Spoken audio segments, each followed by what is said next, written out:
Amém. Marcos 16:15 diz: e disse-lhes: ide por todo o mundo e pregai o evangelho a toda a criatura.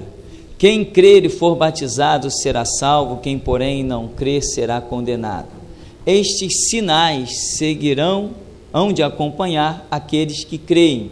Em meu nome expelirão demônios, falarão novas línguas, pegarão em serpentes, e se alguma coisa mortífera beberem, não lhes fará mal. Se impuserem as mãos sobre enfermos, eles ficarão curados. Amém. Deixe sentar. Irmãos, esse texto milenar, o qual cabe poucas observações em alguns detalhes, do escritor Marcos, porém um texto que todos esses sinais ditos por Jesus, nós vamos vê-lo na vida de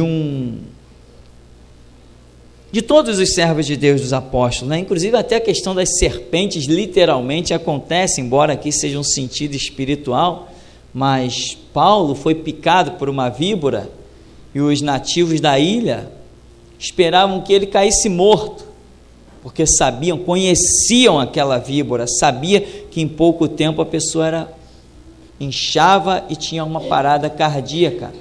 Paulo, porém, não sofreu dano algum, porque é impossível que alguém que esteja dentro de um plano de Deus seja parado. Amém? Tem um plano de Deus na sua vida? Você não pode ser parado. Dispensa-se a observação que, mas Paulo aí já não estava no plano de Deus. Estava num segundo plano, ainda que não fosse uma vontade absoluta. Amém? Mas nosso contexto é outro. Hoje, quando você entra nas igrejas, raras igrejas ainda falam de poder de Deus, porque a igreja virou apenas um social. É domingo, bota a melhor roupa, a melhor gravata, o melhor terninho, né? Ensaia-se bem o coral, joga instrumento da igreja, violão, contrabaixo, guitarra. Investe, tem igrejas aí que montaram as suas próprias escolas de música. Maravilha, se o objetivo realmente estivesse correto. Maravilha. O problema é que o objetivo está errado. Alugam-se músicos profissionais para tocar naquele horário na igreja. Não, santuário é lugar santo. Para Deus só fazem as coisas os servos de Deus. Mas como a igreja virou um social, as pessoas querem chegar na igreja e ouvir uma boa palavra. Não é isso? Que boa palavra? Uma palavrinha legal, um social, um sermãozinho de 3 pontas. Tem até um pregador na televisão que ele diz assim: venha na nossa igreja, porque você vai ouvir uma palavra equilibrada. Você vai ouvir uma palavra boa, uma palavra agradável. Se ele lesse Mateus capítulo 23, ele não ia achar a palavra de Jesus equilibrada, boa, agradável, ele não ia achar. Ele não ia achar de forma alguma. Então,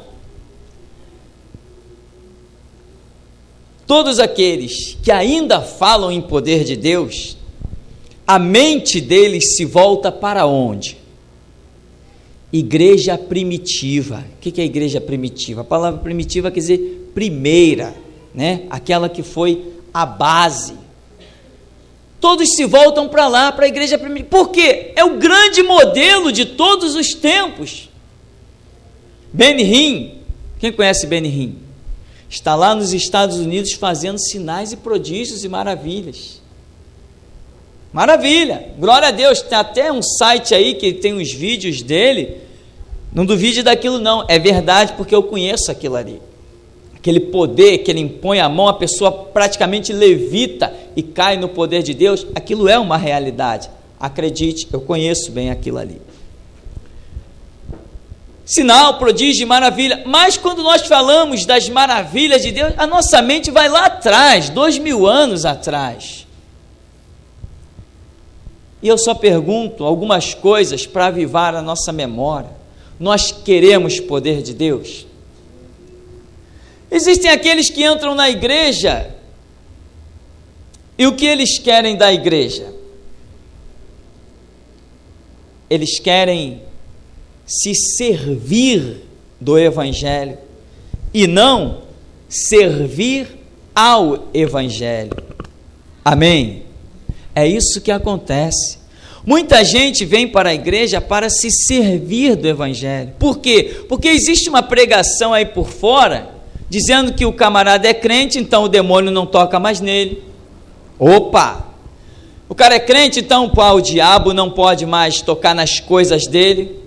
Ele é crente, então ele vai viver em paz e harmonia. Ele é crente.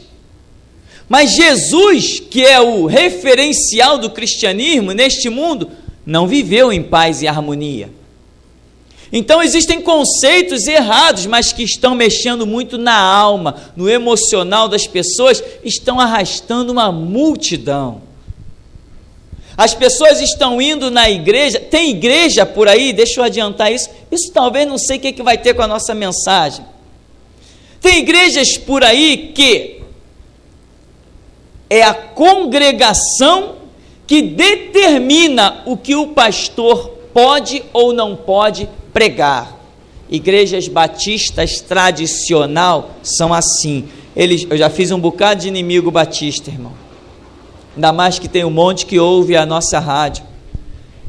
Mas quer ouçam, quer deixem de ouvir, doem quem doer. Verdade é, e eu conheço. Não falo, eu nunca falo do que não sei. Eu só falo daquilo que posso apostar a vida. Se eu não puder apostar a vida, eu não falo, porque eu sei que nós não temos que lutar contra carne nem sangue, mas contra principados e potestades. E sei muito bem que o próprio Deus diz: não tomarás o nome do Senhor teu Deus em vão. E o próprio Deus diz: não dirás falso testemunho. Eu conheço a Bíblia, e eu sei que a Bíblia é a palavra de Deus. Ninguém precisa me falar de Jesus, eu sei quem é Jesus. Eu conheço muito bem Ele. E Ele falou coisas comigo muito sérias. Então, chega ao ponto de igrejas determinarem o que o pastor pode e não pode pregar. Isto é um absurdo para nós. Nós nem vamos considerar uma organização dessa igreja porque não tem mais condição. Mas a igreja primitiva, ela é um modelo. E esse modelo glorioso nos permite analisar a vida daqueles homens. E esses homens não brincaram de forma alguma. Tem uma lista aqui de história que diz que todos os apóstolos que andaram com Jesus, com exceção de 2, foram martirizados. Quais os que não foram martirizados?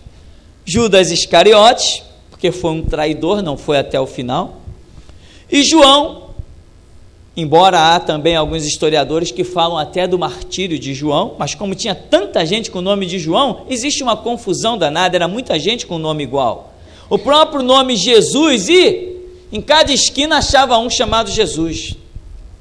Então eles trouxeram uma lista, dizendo, por exemplo, Paulo, o que aconteceu com Paulo? Foi decapitado em Roma por um imperador romano chamado Nero. Matias, aquele que foi escolhido no lugar de Judas, foi martirizado na Etiópia. Simão, um tal de Zelote, foi crucificado. Judas Tadeu morreu como mártir pregando o evangelho na Síria e na Pérsia. Tiago, o mais jovem, pregou na Palestina e no Egito, sendo ali crucificado. Mateus, o mesmo escritor de Mateus, morreu como mártir na Etiópia. Tomé, aquele que disse, que todo mundo chama de incrédulo, né? Se eu não ver, não crerei. Esse Tomé pregou na Pérsia e na Índia, sendo martirizado perto de Madras, no Monte de São Tomé. Bartolomeu serviu como missionário na Armênia, sendo golpeado até a morte. Filipe pregou na Frígia e morreu como mártir em Hierápolis. André pregou na Grécia e Ásia Menor, foi crucificado. Tiago, o mais velho, pregou em Jerusalém, na Judéia, foi decapitado por Herodes. Simão Pedro pregou entre os judeus, chegando até a Babilônia, esteve em Roma, onde foi crucificado com a cabeça para baixo. Que lista! Que lista! Esses homens, olha o final da vida deles, final glorioso, porque coroa de mártir não é para qualquer um, amém? Os mártires, você já viu lá em Apocalipse dizendo onde eles estão? Debaixo do altar. Eu te pergunto, que lugar mais íntimo há do que debaixo do altar de Deus? Entende a diferença? As pessoas só pensam em viver e morrer bem, de velhice com saúde. Mas a história do Evangelho mostra que aqueles que aparentemente foram derrotados, Apocalipse os revela numa posição inigualável, que não é para qualquer um. A vida desses homens, quem foram esses homens? Esses homens foram os que compuseram a igreja primitiva. De quem era a sombra que curava? Desse que foi crucificado de cabeça para baixo. Quem é que tacava fogo pelas cidades por onde passava? Era Tomé, era Mateus, era Tiago, era Simão, era Matias, era Paulo. Quem fundou o maior número de igrejas? Paulo, esse que foi decapitado por Nero. Ora, essas pessoas, elas adentraram o Evangelho, elas conheceram Jesus de uma maneira que a vida delas deixou de ser importante, amém? A vida delas já não era mais importante. Se Pedro olhasse para si mesmo e considerasse a sua vida importante, ele não ousaria pregar em Jerusalém. Por quê? Porque há pouquinho tempo, logo o começo da história, já tinha demonstrado Estevão martirizado debaixo de uma chuva de pedras. Aquilo seria o bastante para calar todo mundo. Não, olha o que fizeram com Estevão, acabaram com Estevão, não é? Não, ao contrário. Puxa, viu Estevão? Quando todos olharam e não podiam lhe resistir à sabedoria, o seu rosto brilhava como o rosto de um anjo. Viu só que glória? Viu só? Quando ele ia adormecendo, viu? Antes dele adormecer, viu o que ele disse? Eu vejo os céus abertos e o Filho de Deus de pé à direita do Pai. Viu que coisa tremenda? Sangue só gera valente, mas os covardes têm que voltar para casa. O que Paulo escreve quando ele está preso dentro da cadeia, lá em Roma? Ele escreve dizendo, e tantas cadeias por onde ele passa, ele animando os irmãos, ele diz assim, olha, graças às minhas prisões, às minhas cadeias, muitos irmãos vendo isso, agora estão se levantando para pregar ousadamente a palavra do Senhor. É necessário mártir, é necessário pessoas que se levantem. Irmãos, deixa eu fazer uma pergunta. Você quer impor as mãos e os enfermos serem curados? Se você não quer, pode procurar outro lugar. A igreja não é o teu lugar. Amém?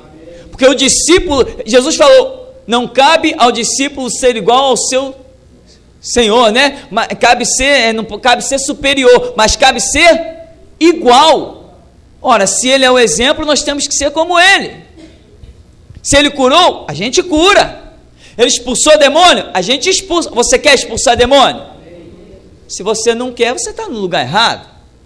Esse meio aqui é para aqueles que querem manifestar a glória do Senhor. É para isso que nós estamos aqui. Você quer realmente passar e o diabo cair por terra? Você quer libertar famílias inteiras? Você quer abrir vista aos cegos? Você quer restaurar os de coração contrito e abatido? Você quer apregoar o ano aceitável do Senhor? Você quer anunciar o dia da vingança do nosso Deus? Você quer essas coisas? Aí é o meio da igreja esse. Então, Esses homens fizeram um reboliço inigualável. E como não podia deixar de ser diferente, a maior glória lhes foi proposta, que foi o quê? O martírio em nome de Cristo. Isso é inigualável. Isto não é para qualquer um. Martírio, irmão, deixa eu dizer uma coisa para você, que você não vai ouvir em outro lugar.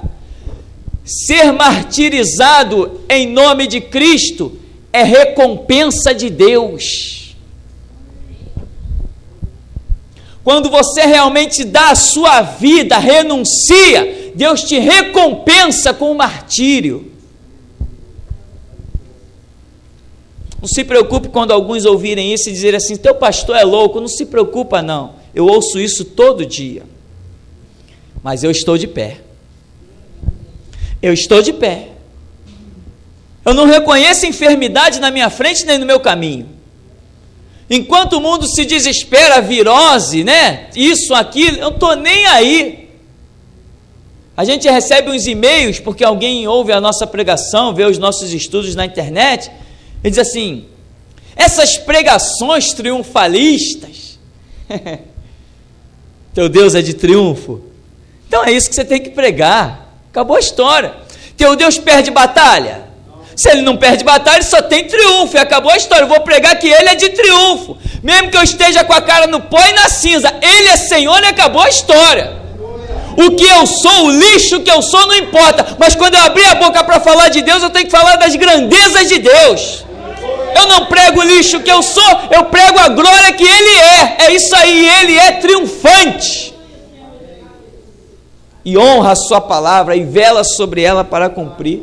E alguns dizem, mas essas pregações triunfalistas, eu conheço o pastor tal, o pastor fulano, que morreu de acidente, o outro que caiu não sei o que de cama e ficou enfermo, o outro que morreu de enfermidade, e eu dou uma simples resposta, o que me interessa, o que eu tenho com isso? O exemplo da minha vida se chama Jesus Cristo. Eu prego a um Deus de triunfo mesmo. E como eu sou afrontado, irmão. Mas você acha que essas coisas acontecem com os outros e não com você? Eu digo, é isso mesmo, acontece com os outros e não comigo. E acabou a história. Ora, quando eu abro a Bíblia no Salmo 91, verso 7, o que eu vejo? 1000 cairão ao meu lado, 10.000 à minha direita, eu não serei atingido. Eu creio no Deus que me prometeu isso. Eu creio. Se amanhã essas palavras não estiverem se cumprindo sobre a minha vida, é porque eu errei, eu vacilei. Mas se eu andar na sua palavra, eu colherei o fruto dela. Esses homens, imagina se Pedro estivesse preocupado com a sua própria vida. Deus não podia fazer o projeto que fez com ele. Quando ele foi preso e o anjo foi lá soltar, o anjo disse para ele, olha, volta aí para a rua e anuncia ao povo todas as palavras desta vida, toda a verdade. E os homens, quando os guardas foram lá pegá-los para interrogá-los, foram lá, as portas todas fechadas, os guardas de plantão no seu lugar. Quando chegaram lá que abriram a cela deles, cadê eles? Não estavam. Mandaram até castigar os guardas, porque acharam que subornaram os guardas. Os guardas deixaram eles sair. Chegaram lá para as autoridades, olha, fomos lá, mas os homens, estava tudo no seu lugar. As portas fechadas, os guardas nas portas com as suas armas, estava tudo direitinho, exceto uma coisa, a cela dos pregadores do Evangelho estava vazia. Vaziinha.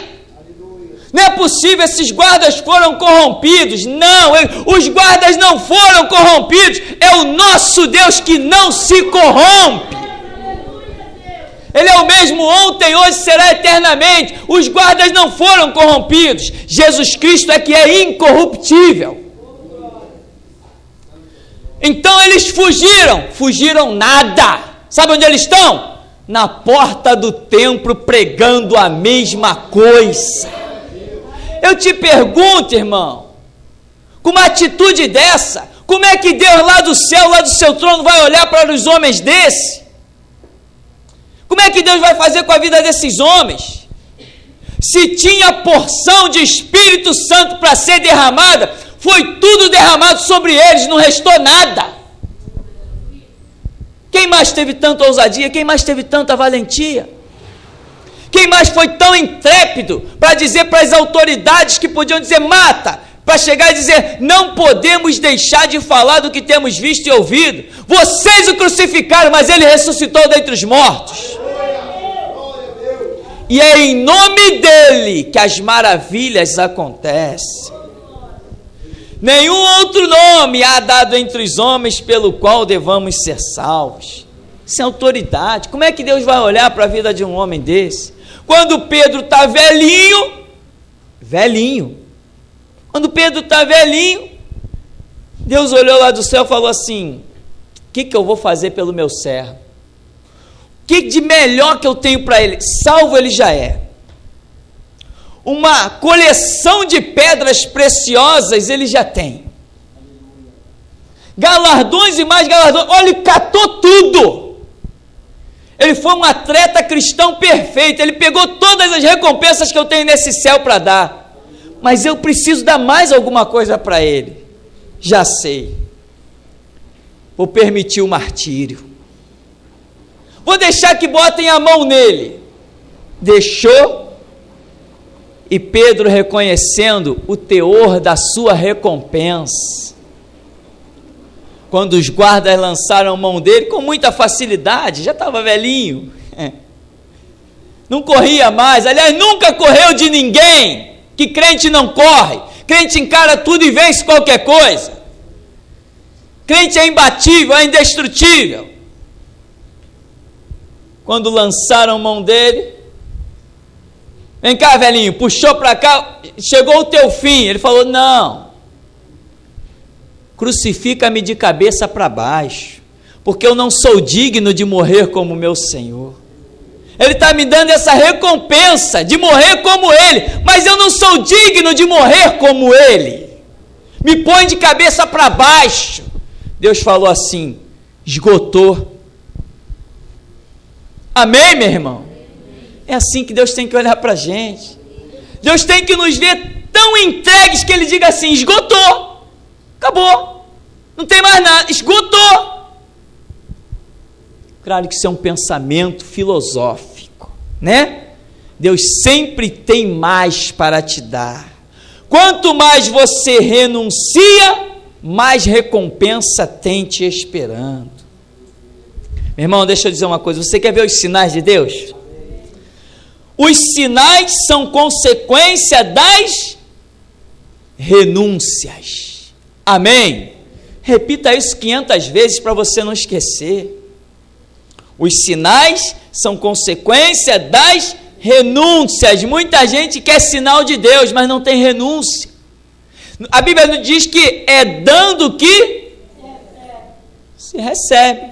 Você tem que dar para Deus. Dá o quê? Dinheiro? Não, dinheiro ele não precisa. Né? Embora tenha umas denominações por aí que as pessoas estão comprando Deus com dízimo e oferta. Não o nosso Deus, o da Bíblia não se vende. Estão comprando outro Deus. O que você vai dar para Deus? A tua casa? Ora, a Bíblia diz que o Altíssimo não habita em templos feitos por mão de homens. Que casa que você vai dar para Deus? Senhor, minha casa é tua. O que você vai dar para Deus? Irmão, você tem que dar para Deus renúncia. Renúncia do seu tempo, às vezes renúncia do seu próprio sono, entende? Renúncia do seu momento de lazer, renúncia do seu namoro, renúncia do seu casamento. Às vezes chega a esse ponto e você tem que ter renúncia dos seus sentimentos. É aí que entra. Quando você tem renúncia, deu para Deus, Deus tem algo para dar para você.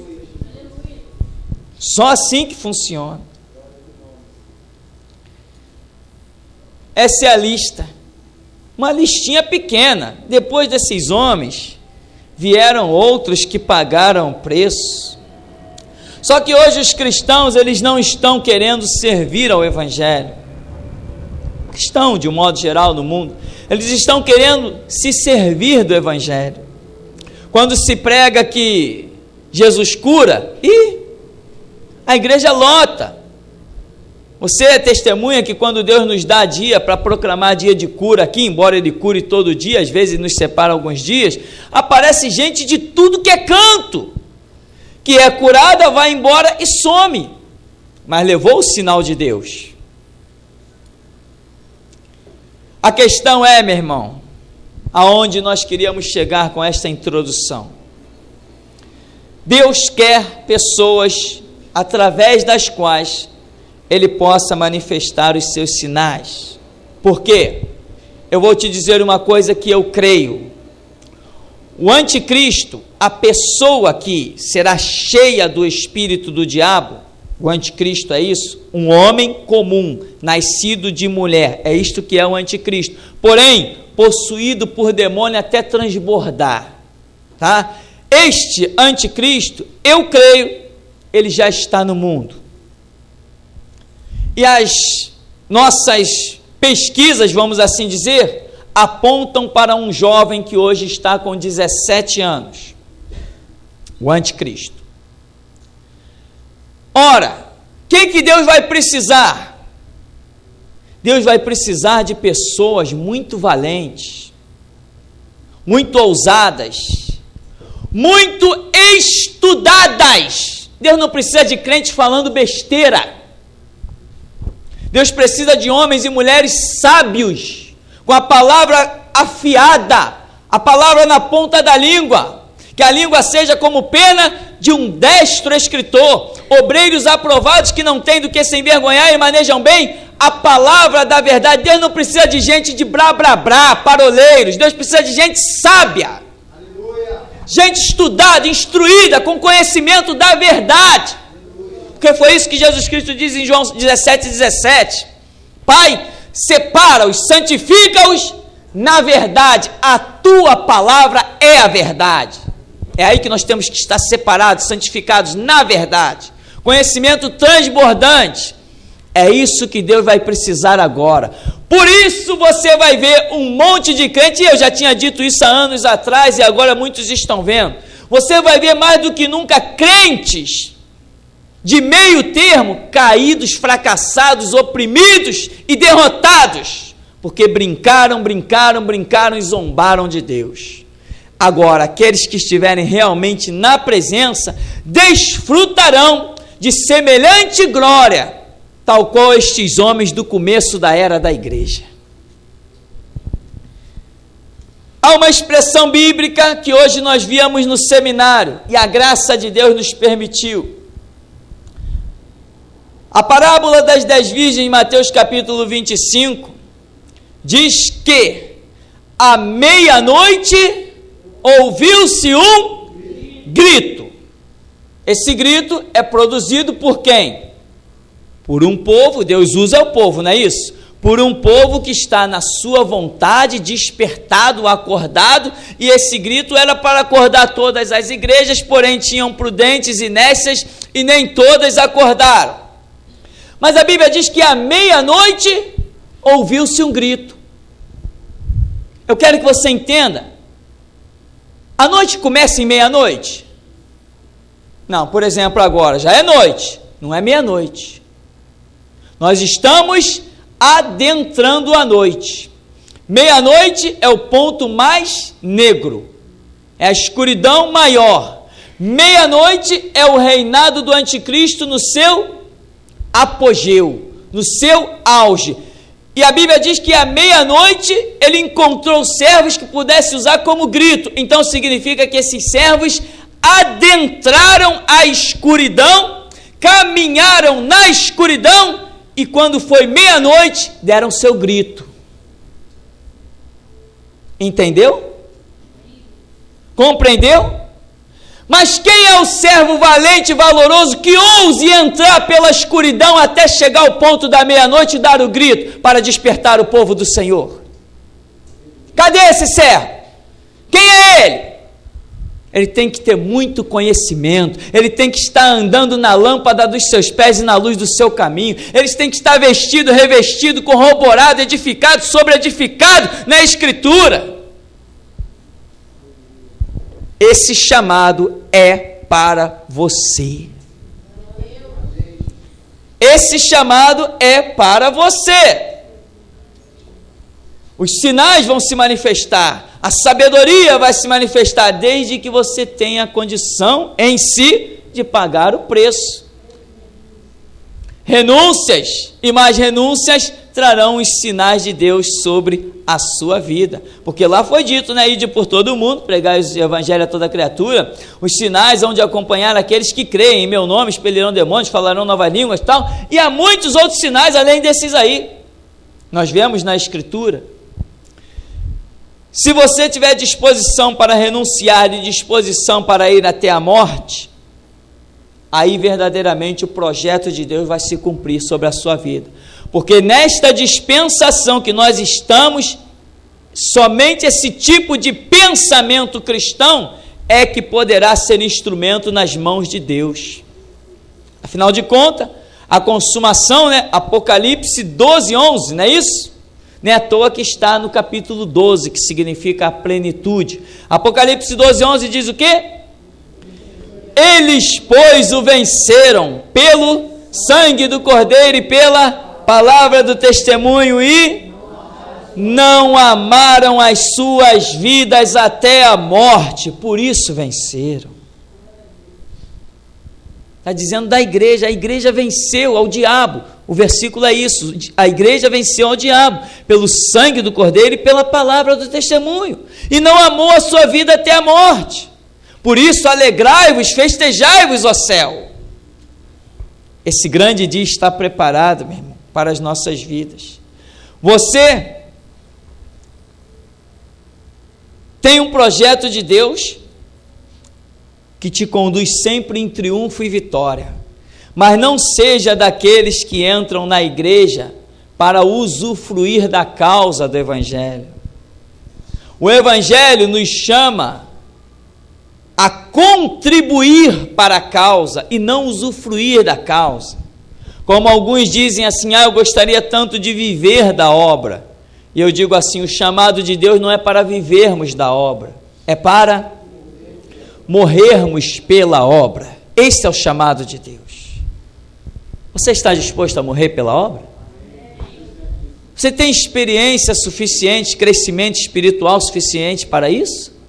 A vida de Pedro foi o que foi, mas vê-se claramente que ele estava disposto a morrer pela obra. Nunca ninguém falou de Pedro andando de carruagens e cavalos caros, nada disso. Mas diz que por onde ele passava, milagres e maravilhas aconteciam. Aonde Pedro chegava, se formava uma multidão de ouvintes.